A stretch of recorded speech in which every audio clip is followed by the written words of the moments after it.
And so the mental fitness program has 3 pillars that kind of interlock and build on each other.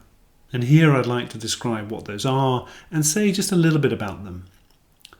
The first pillar is about catching your saboteurs. Your saboteurs are those patterns that we all have that kind of hijack you and undermine your well-being and your relationships and your performance.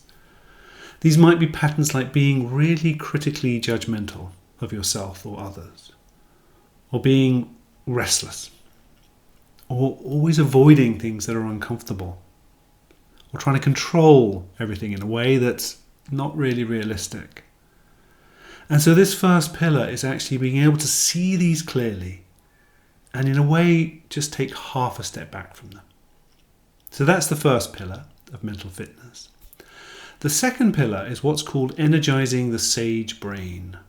And here the sage is contrasted with the saboteur. If the saboteurs are your tendencies and habits that tend to undermine you, then the sage are your capacities that really support your well-being, your relationships, your performance. And this is capacities like being able to be grounded and open and creative.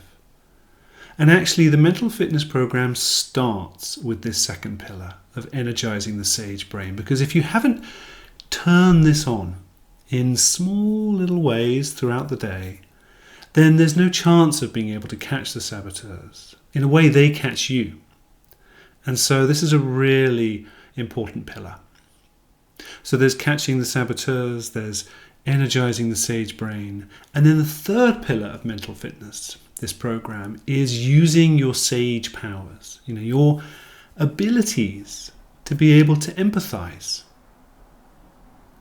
of being able to look deeply into what's happening, of tuning in to what really matters to you, of being able to come up with innovative solutions to things, and of being able to take focused action. These are the sage powers. And really using all 3 of these pillars together is what's needed to make things better.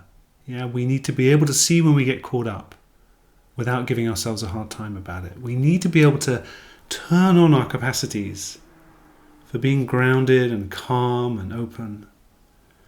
And we need to be able to use our better capacities in particular situations where they really help us.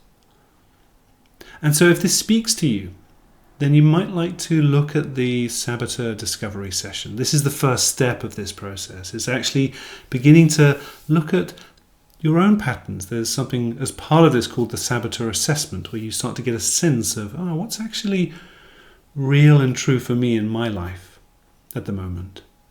And then if you're interested, this is something that we can go through together and begin to explore, how things are for you and what might be helpful going forward. Okay, take care.